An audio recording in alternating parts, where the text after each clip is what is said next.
Ne soyez pas les soutiens de votre frère contre le diable. Bismillah ar-Rahman ar-Rahim, mes frères et sœurs, que la paix soit sur vous. Assalamu alaikum wa rahmatullahi wa barakatuh. Nous nous retrouvons donc pour nos méditations du dimanche autour du modèle du prophète alayhi salatu wassalam. Cet homme qui a, de par son exemple, de par son sacrifice, a bouleversé notre existence à chacun et chacune d'entre nous, nous qui avons eu la joie et le bonheur de connaître le modèle du prophète alayhi salatu wassalam, d'être marqué par celui-ci et de chercher à vivre au quotidien à la lumière du modèle qu'il a laissé derrière lui. Le modèle de la miséricorde, le modèle de la justice, le modèle de la douceur, de la pédagogie, de la réforme.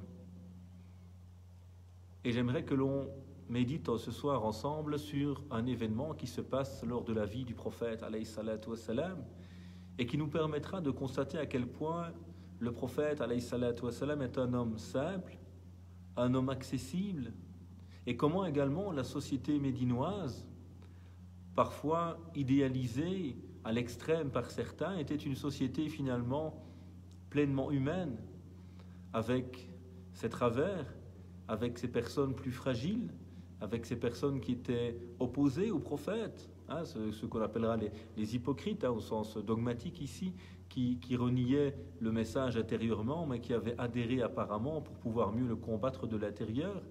Il y avait des gens qui étaient fragiles dans leur foi. Il y a eu pas mal de cas où on voit des gens qui s'éloignent. On voit un musulman, par exemple, qui va commettre un vol et qui va accuser un juif innocent, au point où le Coran va descendre et va innocenter ce juif. Et donc il y a évidemment une société pleinement humaine avec ses travers, même si évidemment elle a été marquée par le modèle, par le prophète alayhi salatu wassalam, l'éducateur par excellence, qui va chercher à aider les humains à changer, à évoluer, à grandir, à évoluer humainement, spirituellement, intellectuellement, mais évidemment la perfection n'appartient qu'à Dieu, évidemment. Et donc il y a une société qui est relativement idéale, mais qui a ses travers évidemment, comme à chaque époque, comme dans toute société humaine finalement. Alors l'anecdote que j'aimerais partager avec vous aujourd'hui, qui va nous montrer justement comment était la société à l'époque du prophète alayhi salatu wassalam, c'est le cas d'un jeune que l'on appelait Abdullah. Ce jeune était quelqu'un qui aimait beaucoup plaisanter. Et le prophète alayhi salatu wassalam aimait ce jeune bon vivant, jovial, qui à chaque fois qu'il rencontrait le prophète alayhi salatu wassalam, le faisait rire. Mais ce jeune était malheureusement éprouvé par un vice qui est l'alcool. C'est quelqu'un qui consommait de l'alcool et qui était souvent trouvé en état d'ivresse, ce qui est un grand péché.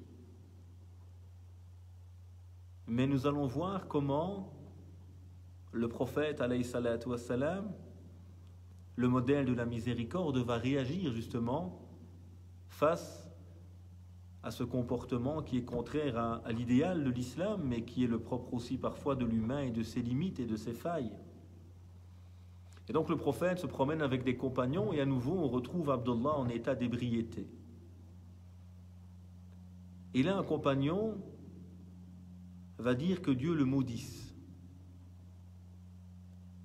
Et c'est alors que l'homme, venu comme miséricorde pour l'univers, s'interpose et dira « La tal'anouh » ne le maudissez pas. « Walakin qulu Allahumma aghfir lahu, Allahumma arhamhu » mais dites plutôt « Oh mon Dieu, pardonne-lui, mon Dieu, fais-lui miséricorde » Il se retourna ensuite vers les compagnons qui étaient présents et il leur dit cette phrase « La takunu aouna ash-shaytani ala akhikum » Ne soyez pas le soutien du diable contre votre frère. Ne soyez pas le soutien du diable contre votre frère.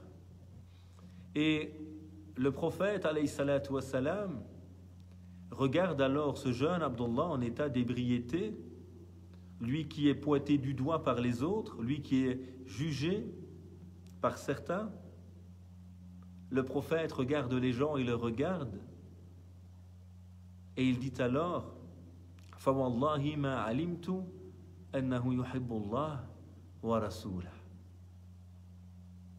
Il regarde alors ce jeune, ivre, et il regarde les autres en disant « Par Dieu, je sais qu'il aime Dieu et son prophète. »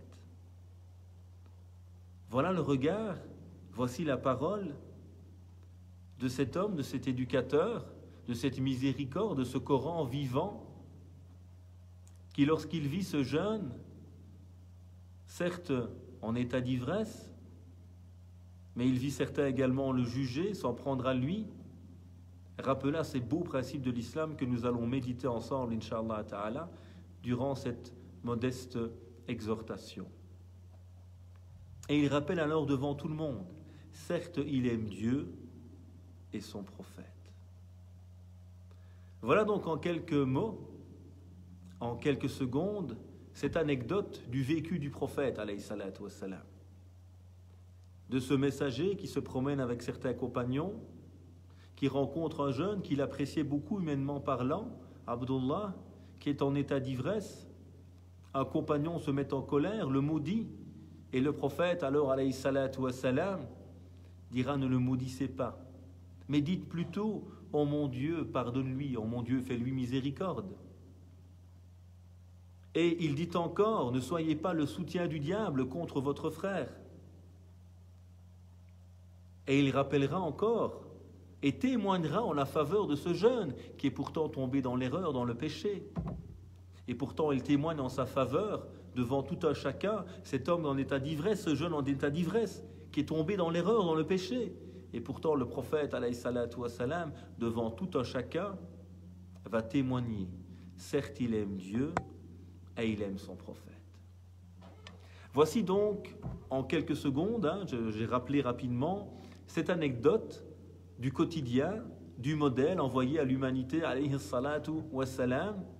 Et nous allons donc à nouveau maintenant essayer de réfléchir, de méditer à la lumière de cet exemple. Pas juste pour l'entendre, pas juste pour le répéter, mais dans l'objectif toujours de nous en imprégner et de chercher à reproduire finalement ce modèle de miséricorde, de bonté, de douceur, afin de pouvoir changer les choses. Premier élément, donc justement, c'est la douceur. La douceur face à quelqu'un qui fait une erreur. Tu as face à toi quelqu'un qui est tombé dans l'erreur, dans le péché, et parfois certains sont durs avec ces personnes. Certains vont les juger, voire les rejeter.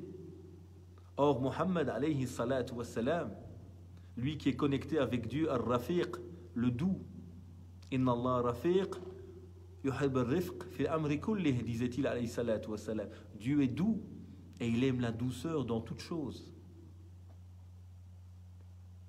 Et donc c'est important d'être doux quand quelqu'un fait une erreur. Lorsque Dieu va envoyer le prophète Moïse, Moussa alayhi salam, et Aaron, Haroun alayhi salam, il va leur dire idhaba ila fir'auna innahu tagha. Allez vers Pharaon, il a dépassé, il a transgressé les limites. فَقُولَا لَهُ قَوْلًا لَيِّنًا لَعَلَّهُ يَتَذَكَّرُ أَوْ يَخْشَى. Et dites à celui-ci une parole douce.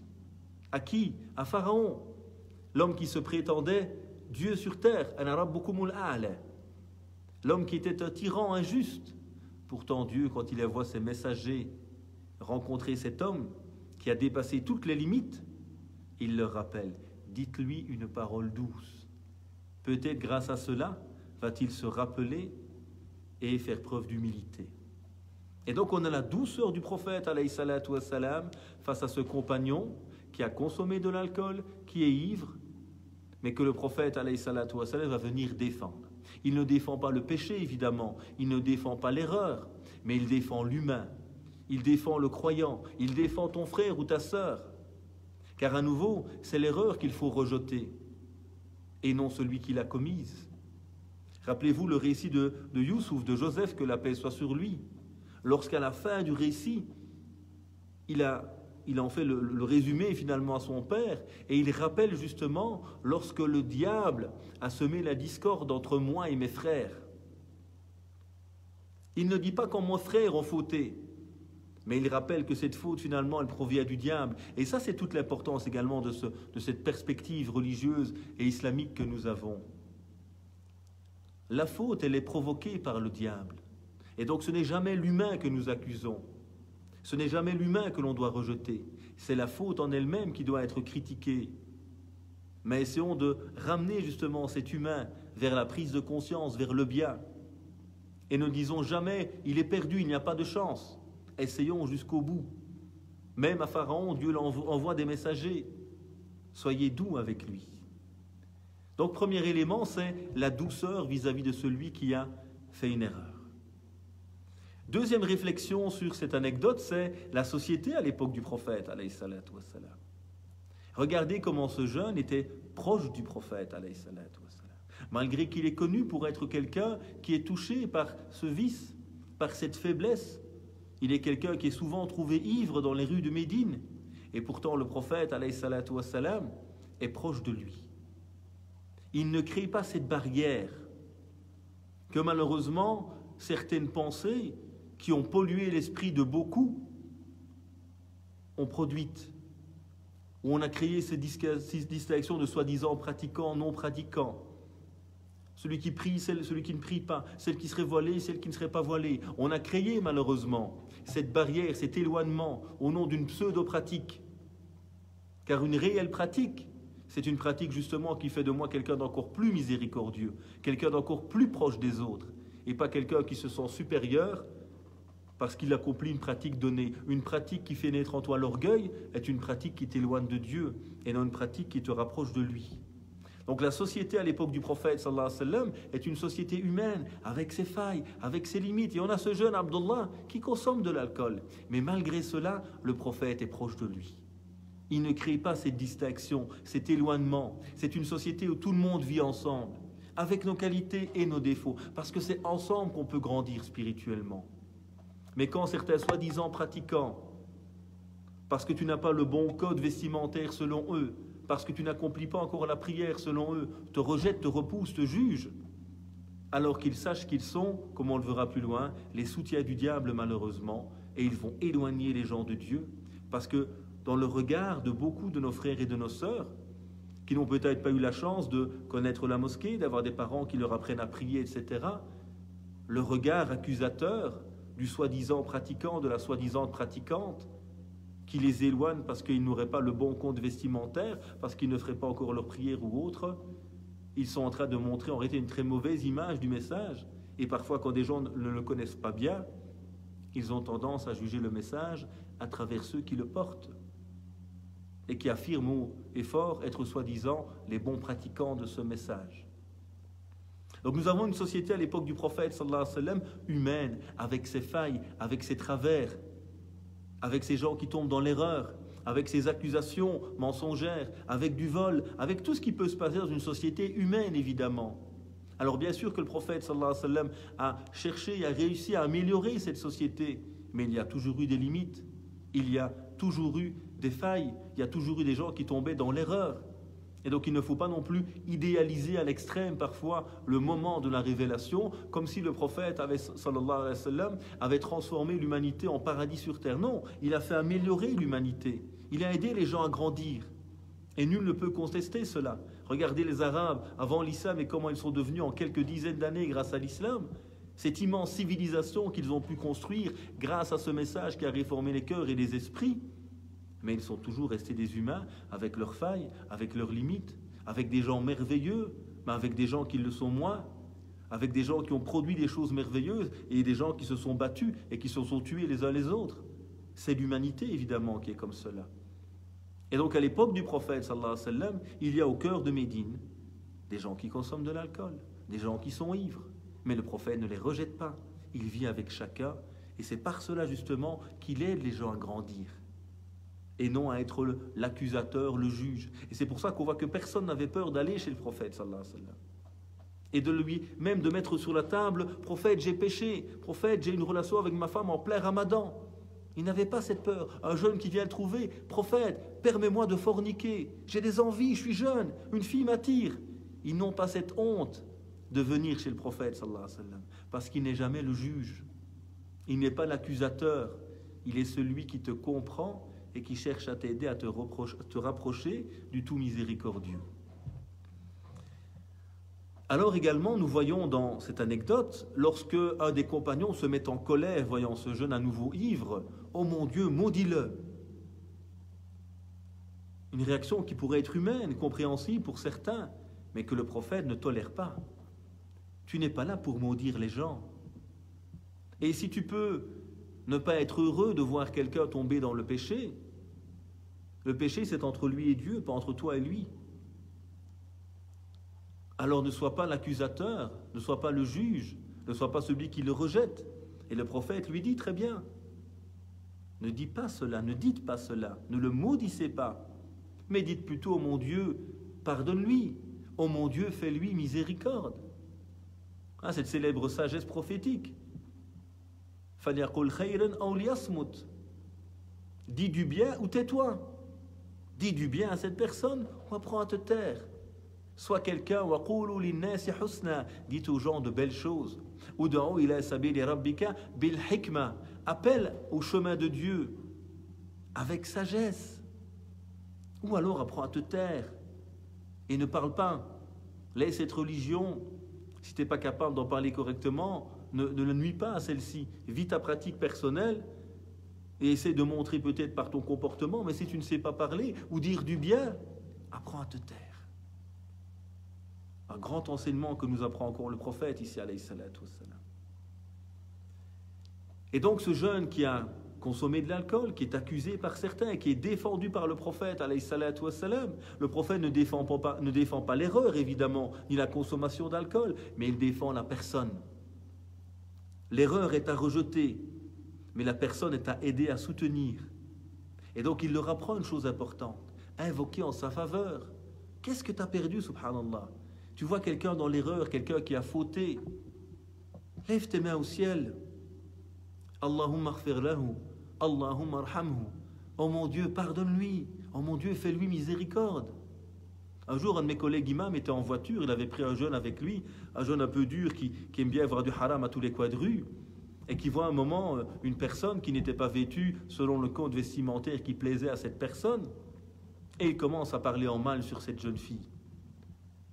Mon collègue imam le regarde alors et lui dit, mais pourquoi tu n'as rien d'autre à dire?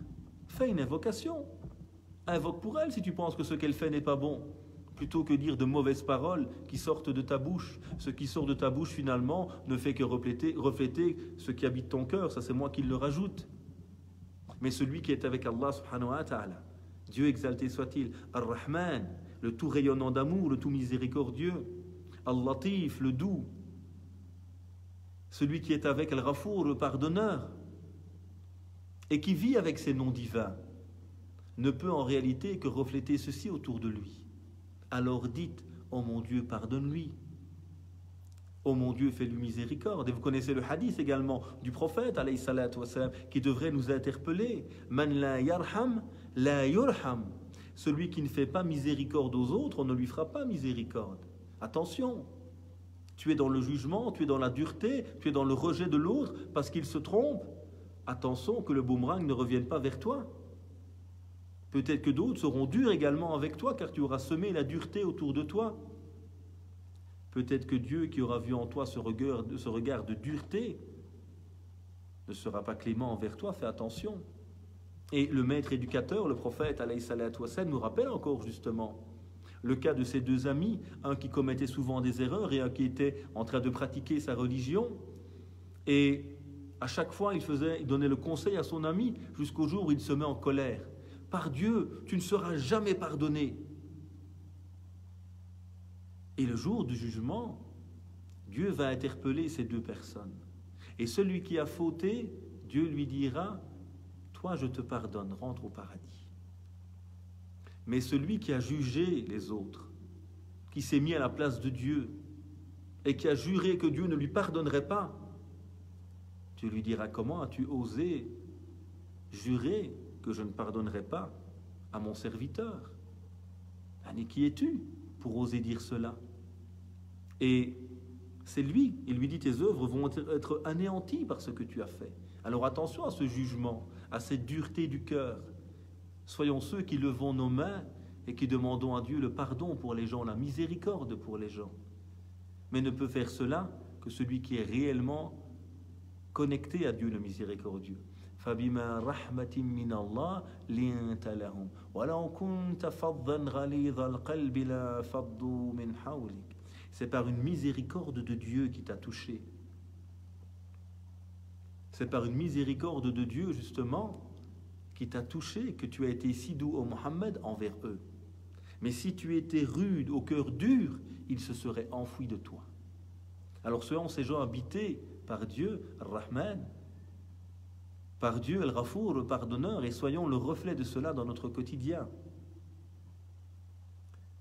Alors ensuite, il leur dira également, La takunu auna ash-shaytani ala akhikum, ne soyez pas le soutien du diable contre votre frère. Et c'est une parole qui devrait nous interpeller. Lorsque cet homme est dans le péché, est dans l'erreur, il a consommé de l'alcool, il est ivre, et que certains commencent à le juger ou à le rejeter, le prophète les met en garde, et ça a médité. Ne soyez pas le soutien du diable contre votre frère. Ne soyez pas ceux qui allaient aider le diable à l'éloigner de Dieu, en étant dur, en étant rude, en le rejetant. Tu ne fais que faire le jeu du diable, qui ne souhaite qu'une chose, que les gens s'éloignent du message.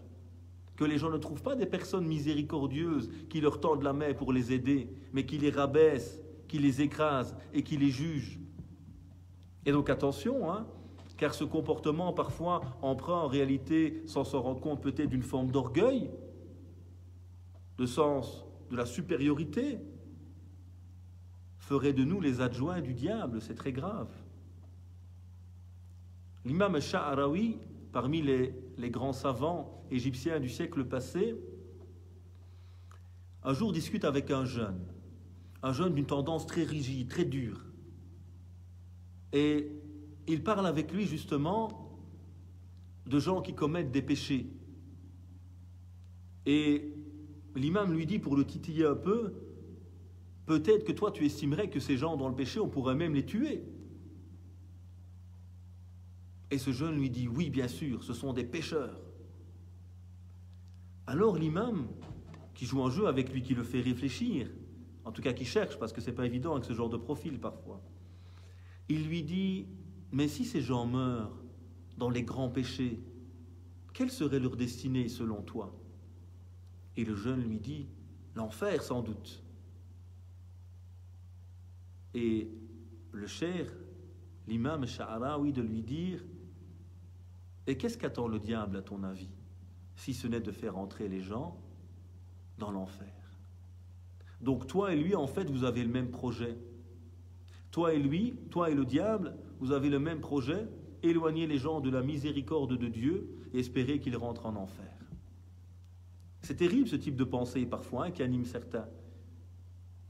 Et on voit vraiment tous les soucis psychologiques liés à ce type de réflexion qui est la cause souvent de gens qui sont dans la colère, dans la haine, qui ont des comptes à régler, parfois avec eux-mêmes, qui ont des blessures et qu'il faudrait aider, sans doute évidemment, mais qui sont tout le temps dans le jugement, qui ont un islam dur, rigide, qui rejette les autres. Et à nouveau, rappelons-nous une chose, il y a deux manières de grandir face à quelqu'un. Soit tu t'éduques, tu t'améliores, pas dans le but d'être dans la compétition, mais pour grandir, voilà, un moyen. Soit tu rabaisses les autres devant toi et tu te penses supérieur à eux. Et c'est ce que font beaucoup malheureusement. Moi je prie, je suis meilleur que toi. Moi je porte un foulard, je suis meilleur que toi. Moi je suis un pratiquant, je suis meilleur que toi. Qu'est-ce que tu en sais? Qu'est-ce que tu en sais que tu es meilleur que lui? Peut-être qu'il est bien meilleur que toi. Et peut-être que ta prière qui fait naître l'orgueil en toi est tout le contraire de ce que Dieu attend. Et peut-être que cette personne qui ne prie pas, qui apparemment à tes yeux est loin de Dieu, elle est quelqu'un de très sincère et qui demande pardon à Dieu toutes les nuits. Et donc elle est peut-être beaucoup plus proche de Dieu que toi dont l'acte d'adoration apparent t'a fait croire que tu étais meilleur que les autres et t'a fait tomber dans le piège du diable de l'orgueil. Donc attention, ne soyons pas les soutiens du diable contre notre frère. Bien sûr que parfois on est blessé, bien sûr qu'on a mal au cœur parfois, notamment quand c'est quelqu'un qu'on aime, un enfant, un parent qui fait une erreur grave. Mais est-ce que c'est la solution? Ma fille ou mon fils ont fait une erreur très grave et je l'expulse de la maison, vous pensez que c'est une solution? Vous pensez que cette personne qu'on a rejetée va se rapprocher de Dieu, va s'améliorer en étant seule dans la rue? Alors c'est dur évidemment parfois de prendre sur soi. Et je ne le souhaite à personne, que Dieu vous préserve et nous préserve chacun et chacune, ainsi que nos familles. Mais ça peut arriver évidemment, c'est l'humanité. Qu'est-ce que je fais? Je la rejette? Je la pointe du doigt? Je la renie? Ou je suis celui qui prend sur moi?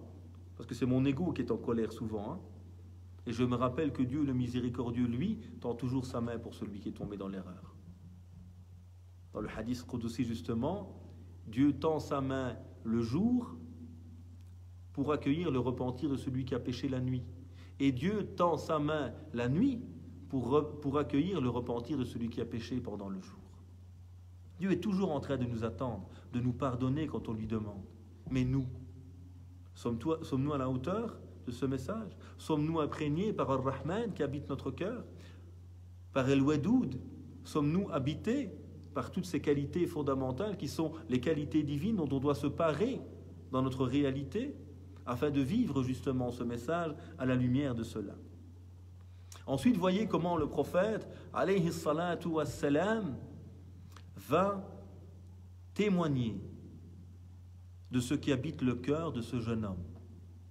Alors, qui ne rêverait pas parmi nous de voir le prophète, alayhi salatu wassalam, devant les gens nous dire, lui, Ahmed, Mohammed, Pierre, Fatima, Marie, tu aimes Dieu, tu aimes ton prophète. Un témoignage du prophète qui vient témoigner de ce qui habite notre cœur. N'est-ce pas quelque chose de merveilleux qu'on attendrait tous de sa part? On rêverait qu'il vienne témoigner de la sincérité de nos cœurs. Et pourtant, ici, le prophète le fait, certes, mais vis-à-vis de qui? D'un compagnon qui était ivre, d'un jeune homme qui est pointé du doigt par les autres. Mais à nouveau, le prophète, alayhi salatu wassalam, ne regarde pas la fragilité de l'instant, ne regarde pas l'erreur qui est commise, et rappelons-nous qu'en islam, elle est imputée au diable. Il regarde l'être humain qu'il y a là derrière, il regarde cette personne qui aime Dieu et qui aime son prophète, mais qui a des failles comme tout humain, et qui a besoin d'être aidé, et non d'être jugé et rejeté. Ça, c'est la sagesse. Et j'en ai vu plein, moi, dans les quartiers, parfois, des jeunes avec qui on parlait. Des jeunes qui, certes, ne priaient pas, mais qui avaient un cœur comme ça. Des gens qui aimaient leur religion. Des gens qui étaient prêts à prendre des risques pour sauver la vie de quelqu'un. Ça, c'est des valeurs incroyables. Et donc, le prophète regardait toujours le positif chez quelqu'un, pas le négatif. Il regardait le positif pour construire à partir de celui-ci et aider à corriger le négatif. Nous, malheureusement, on a tendance à ne voir que le négatif chez l'autre, et parfois même pire chez certains, qui sont les soutiens du diable contre ses frères, comme on l'a dit. On vient couper le câble qui les retient à Dieu. On va entendre des gens pendant le ramadan, par exemple, dire à celui qui jeûne mais qui ne prie pas, « Ton jeûne ne sert à rien, arrête de jeûner, tu ne pries pas de toute façon. » Au lieu de dire « Alhamdulillah, tu jeûnes », c'est magnifique. Est-ce que tu n'as pas envie qu'on goûte ensemble la prière également? On l'invite. On profite de ce moment où on se rapproche de Dieu pour l'aider à venir à la prière, et non le discours des soutiens du diable qui vont dire à leurs frères « Arrête de prier, arrête de jeûner, ça ne sert à rien, car tu ne pries pas de toute façon. » Et donc cette intelligence, cette pédagogie, cette sagesse à avoir évidemment, comme nous l'a enseigné le prophète, alayhi salatu wassalam. Et rappelons-nous que nous ne connaissons pas le contenu des cœurs. Le messager, alayhi salatu wassalam, alors que ces gens sont en train de pointer du doigt ce compagnon qui a fauté, et qui est en état d'ivresse, effectivement. Donc là, c'est constaté, évidemment, cette erreur, ce péché, cette faille, cette fragilité le concernant. Mais le messager, alayhi salatu wassalam, nous rappelle, nous ne connaissons pas ce qu'il y a dans les cœurs. Et moi, je vous dis qu'il aime Dieu, qu'il aime son prophète. Alors arrêtons de juger les gens. Et rappelons-nous l'imam al-Ghazali, Abu Hamid al-Ghazali, lorsque notamment, il disait, lorsque je vois un jeune, je me dis qu'il est sans doute meilleur que moi, car il a commis moins d'erreurs que moi. Qui dit ça? Abu Hamid al-Ghazali, une sommité de piété, mais il voit toujours chez l'autre quelque chose de meilleur que lui. Il dira même, quand je vois l'égaré, je me dis qu'il est sans doute meilleur que moi, car demain il peut être guidé et recommencer sa vie comme une feuille blanche, alors que moi, mes œuvres sont inspectées et je serai jugé par Dieu pour tout cela. Quelqu'un qui avait cette capacité à toujours voir chez l'autre quelque chose de positif, voire de meilleur que lui. Et c'est ça qui nous permet de grandir. Chacun peut apprendre. Même celui qui est dans l'erreur, et peut-être une leçon qui te permet de grandir et de t'améliorer et de réapprendre la modestie et de remercier Dieu pour les bienfaits qu'il t'a accordés sans doute. Ensuite, nous revoyons à travers cette parole du prophète à la fin, « Innahu yuhibbullah wa rasulah » certes, il aime Dieu et son prophète. Nous voyons toute l'importance de la foi et de l'amour, « yuhibbullah wa rasulah » toute l'importance de l'amour.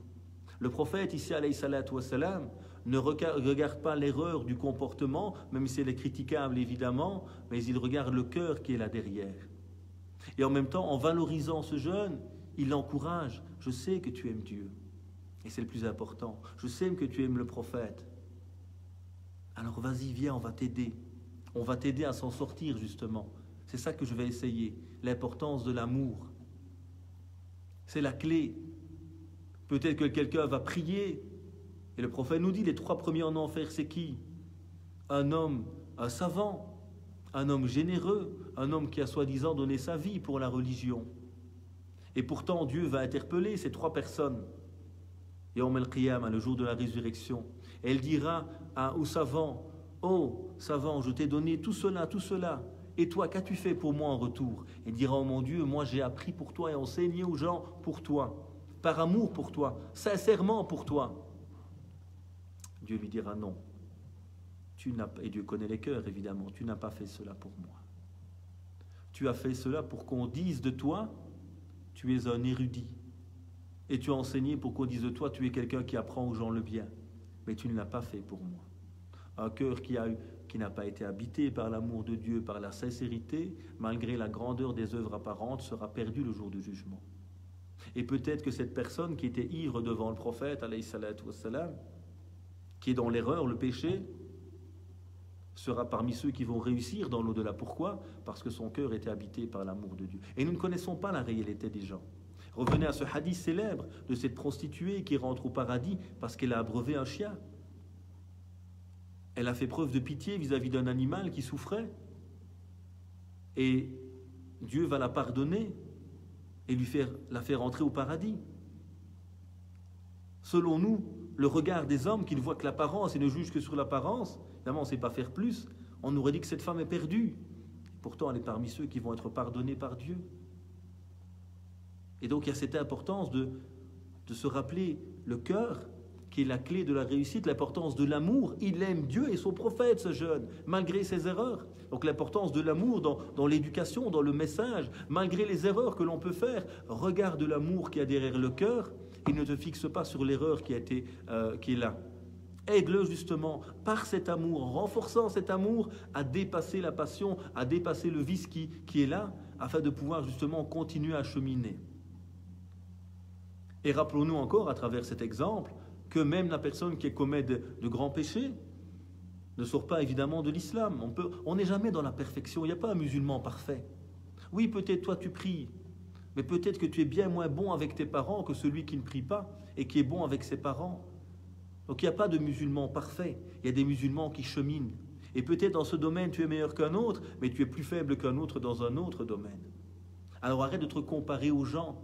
Essaie justement de grandir et de te dire, tiens, cette personne-là, moi je prie, je peux peut-être l'aider à prier, mais lui il est généreux, il est bon, il est souriant, peut-être qu'il peut m'aider également à développer cette qualité.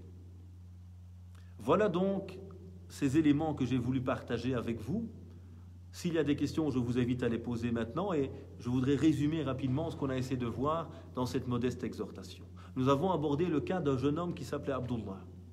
Ce jeune homme est un jeune qui est proche du prophète, alayhi salatu wassalam, comme tous les Médinois d'ailleurs, mais c'est un jeune homme qui est éprouvé par l'alcool. Et donc il est de nouveau trouvé ivre dans la rue. Et un compagnon se met en colère et dit que Dieu le maudisse. Et là, la miséricorde pour l'humanité, le prophète alayhi salatu wassalam intervient. Ne dis pas cela. Dis plutôt, mon Dieu, pardonne-lui, mon Dieu, fais-lui miséricorde. Et elle dira encore aux compagnons qui sont là, ne soyez pas le soutien du diable contre votre frère. Aidez-le, ne l'enfoncez pas. Et il lui donnera ce témoignage merveilleux dont on rêverait tous. Je sais qu'il aime Dieu et son prophète. Et donc, 3 éléments que j'aimerais peut-être qu'on retienne de cette modeste exhortation avant vos questions, s'il y en a, Inch'Allah. Premièrement, le monde du prophète, l'époque du prophète, alayhi salatu wassalam, n'est pas le paradis. Il y a des gens fragiles, il y a des gens qui tombent dans l'erreur, il y a des gens qui sont hypocrites. Mais le prophète, alayhi salatu wassalam, a réussi à créer une société unie, où il n'y a pas de démarcation entre soi-disant pratiquants et non pratiquants, entre personnes à foulard ou sans foulard, personne qui prie ou qui ne prie pas. Même celui qui est dans l'erreur, il fait partie et il est proche du prophète sallallahu alayhi wa sallam. Il a cette capacité à être proche de chacun et chacun a cette facilité à l'approcher et à s'exprimer parce qu'il n'est jamais jugé ou accusé par le prophète alayhi salatu wa sallam. Deuxième élément, nous voyons comment la pédagogie du prophète alayhi salatu wassalam est là pour essayer de changer les choses. Nous ne sommes pas les juges, nous ne sommes pas là pour accuser. Et si quelqu'un fait un péché, c'est entre lui et Dieu, pas entre toi et lui. Sois pas habité par la haine s'il fait une erreur, mais sois habité par la miséricorde de Dieu pour lui tendre la main. N'aide pas le diable qui souhaite justement éloigner cette personne de Dieu en le jugeant, en le rejetant. Tends ta main et aide-le à s'en sortir. Et rappelle-toi que peut-être lui a cette erreur, mais il y a peut-être d'autres erreurs qui t'habitent. Et que si tu le regardes avec orgueil, c'est peut-être bien pire que lui qui est tombé dans l'erreur. Troisième élément qu'on peut retenir encore, c'est toute l'importance du cœur, puisqu'à la fin il dit « Je sais qu'il aime, il aime Dieu et son prophète ». Et donc le prophète sallallahu alayhi wa sallam regarde le cœur qui aime Dieu et ne se fixe pas sur la faute, mais il va aider ce cœur à encore plus se rapprocher de Dieu et se purifier pour écarter la faute et aider la personne à mieux cheminer. Voilà ce que fut le modèle du prophète alayhi salatu wassalam. Voilà le modèle dont on doit chacune d'entre nous essayer de s'inspirer pour changer d'abord notre propre état, revivre avec Dieu, Ar-Rahman, Ar-Rahim, Al-Ghafour, Al-Tawwab, Al-Rafiq, Al-Latif, le doux, le proche, le miséricordieux, le rempli d'amour, et essayer de transmettre cela autour de nous lorsqu'on aura été habité par ces noms de Dieu qui vont nous permettre de nous transformer humainement. Puisse Dieu exalté soit-il faire de nous une miséricorde pour le monde, puisse-t-il nous pardonner nos erreurs et nous aider chacun et chacune d'entre nous à nous améliorer, puisse-t-il nous éloigner du jugement des gens et nous rapprocher de la miséricorde et de cette lumière qui permet aux autres de se rapprocher de lui. Ô mon Dieu, accorde-nous ton amour et l'amour de ceux que tu aimes, ainsi que les voies qui nous mènent à ton amour. Ô mon Dieu, purifie nos âmes, tu es certes le meilleur des purificateurs. Ô notre Seigneur, accorde-nous belle part ici-bas et une belle part dans l'au-delà, et préserve-nous du châtiment. Ô mon Dieu, guéris les malades, fais miséricorde à ceux qui nous ont quittés. Guide notre jeunesse, permets-nous d'être de bons éducateurs. Préserve les malades, préserve les malades, préserve les malades, guéris-les et permets-leur de se purifier par cette maladie, de se rapprocher de toi. Soutiens chacun et chacune d'entre nous dans notre projet d'éducation personnel ou collectif. Subhana rabbika rabbil izzati amma yasifun wa salamun al mursalin walhamdulillahi rabbil alamin. Donc je vais juste voir s'il y a des questions, Inch'Allah. En tout cas que le salam, la paix soit sur chacun et chacune d'entre vous. Puisse Dieu vous bénir et nous rapprocher de lui.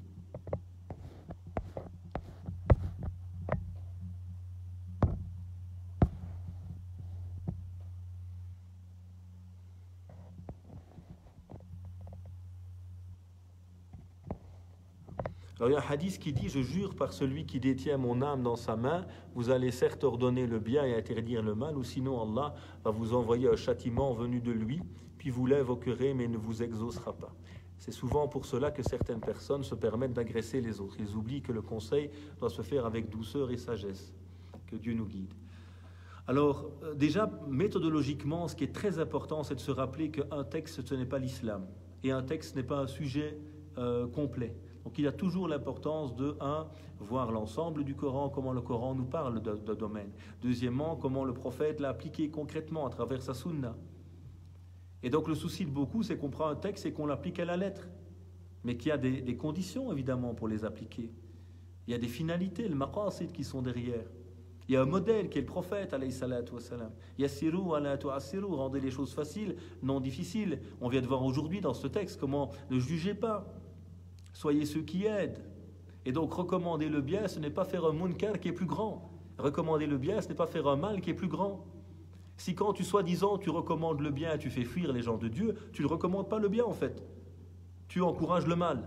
Et donc apprends à te taire, apprends à te réformer. Dis des choses bien ou ne les dis pas. Aide les gens à changer ou reste chez toi. Ou en tout cas n'en parle pas. Donc à un moment, il ne faut pas prendre un texte à la lettre. Il y a plein de textes déjà qui en parlent. Il y a la hikmah, bil hikmah, ma'wal-ma'izat al-hasana. Donc il y a la bonne exhortation, il y a la sagesse, il y a une manière de faire pour changer les gens évidemment. Et ce n'est pas toujours d'ailleurs la parole qui est la meilleure manière, mais c'est souvent simplement le sourire, le pardon, la main tendue, qui sont les clés évidemment du changement. Donc tout travail d'éducation ou de transmission est une sagesse, est un art qui demande évidemment des outils pour le faire. Et si on ne sait pas le faire, mieux vaut parfois se taire. Et de nouveau, un changement ne doit pas mener à une erreur plus grave. Il est censé améliorer et pas empirer les choses. Wallahu a'lam.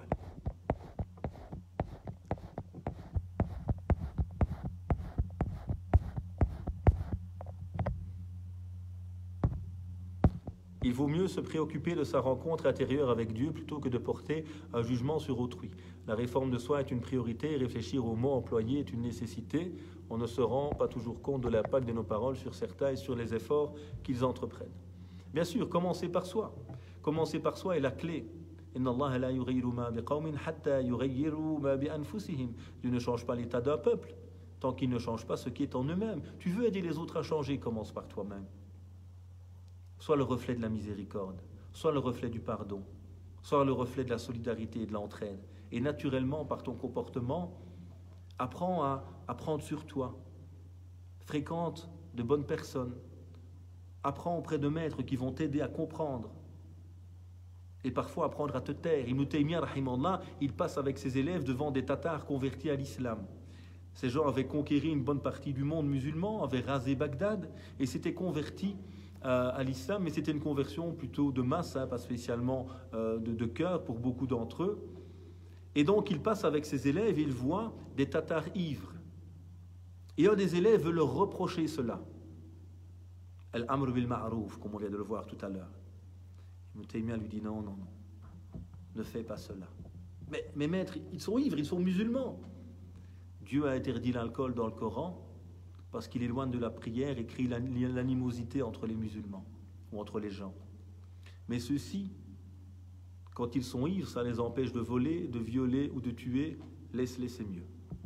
Vous voyez toute l'intelligence de dire, oui c'est bien de changer le mal, mais il faut le changer réellement et pas produire un mal plus grand.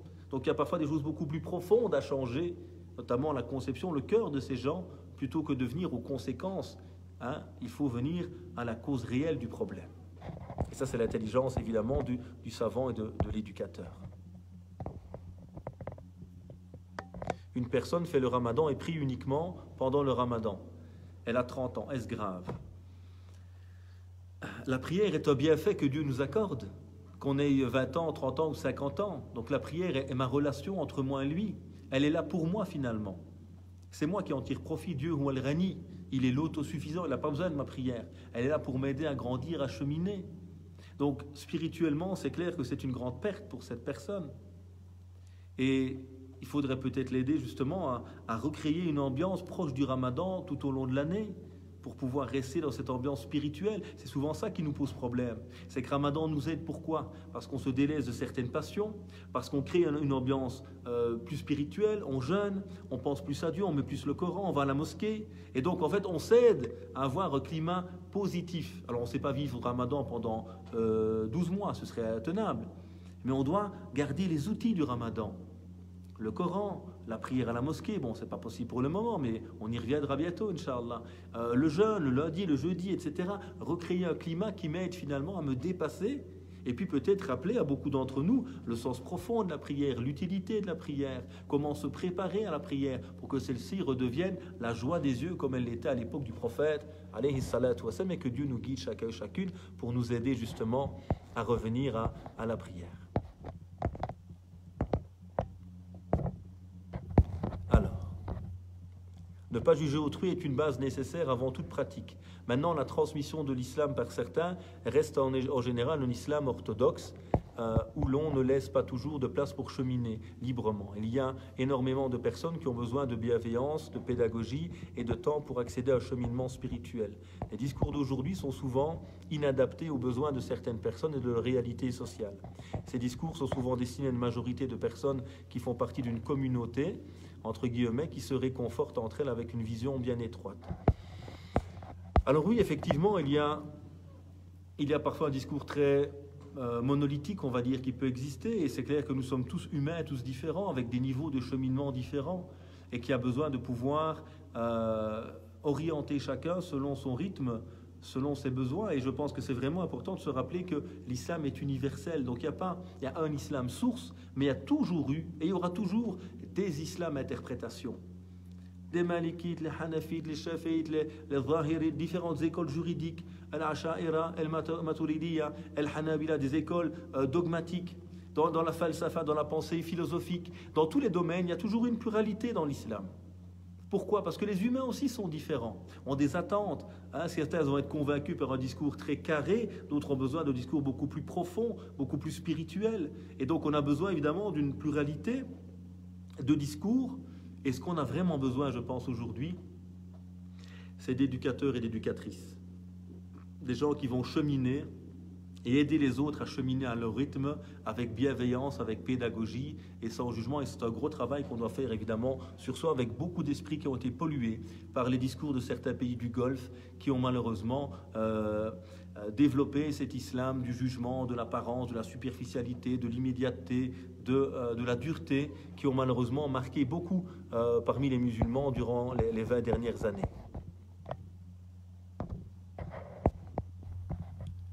Quand un fils fait beaucoup de mal à sa maman, chaque fois qu'il lui rend visite, sa maman est complètement ravagée par la douleur. À chaque visite, quel comportement doit avoir la maman face à son fils, sachant que c'est très dur pour elle de se relever une fois la visite de son fils terminée.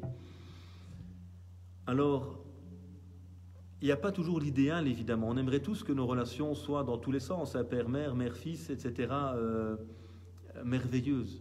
Malheureusement, ce n'est pas toujours le cas. Alors comment faire? C'est pas toujours noir ou blanc, donc il n'y a pas toujours l'idéal ou rien. Peut-être essayer de voir, bon je ne connais pas assez la situation ici, mais qu'est-ce qui cause tellement de mal à cette mère? Est-ce que c'est l'état du fils? Peut-être drogué, peut-être je ne sais pas, etc. Ou est-ce que c'est son comportement très négatif vis-à-vis d'elle? Est-ce qu'on ne peut pas envisager la visite de manière différente, plus courte, avec d'autres personnes qui seraient présentes à ce moment-là? En sachant qu'évidemment, si la maman est un modèle et que le fils ne l'est plus du tout, c'est important de prendre sur nous aussi parfois pour aider le fils peut-être à changer. Et si le fils a réellement de graves problèmes, il ne faut pas seulement l'accueillir, il faut l'aider à changer. S'il le veut, évidemment, c'est pas obligé, mais l'aider à faire une thérapie, s'il est peut-être dans la drogue, etc. Donc c'est vraiment important de pouvoir réfléchir à des solutions, parce que l'erreur qu'on fait souvent nous, quand il y a une relation conflictuelle, c'est qu'on attend que ça passe et puis ça revient, etc. Donc s'il n'y a pas vraiment une attention qui est portée à la source du problème, on n'arrivera pas à résoudre celle-ci. Non, j'ai très peu d'infos ici, donc voilà ce que je peux vous dire comme ça à première vue. Wallahu a'lam. Voilà mes frères et sœurs, j'espère que cette petite exhortation a pu être utile et en espérant que nous puissions chacun et chacune nous inspirer du modèle du prophète alayhi salatu wa salam, que Dieu vous bénisse et vous permette et nous permette de nous rapprocher de Dieu et du modèle prophétique. Subhana rabbika rabbil izzati amma yasifun wa salamun ala al-mursalin walhamdulillahi rabbil alamin, et à très bientôt inshallah. Wassalamu alaikum wa rahmatullah.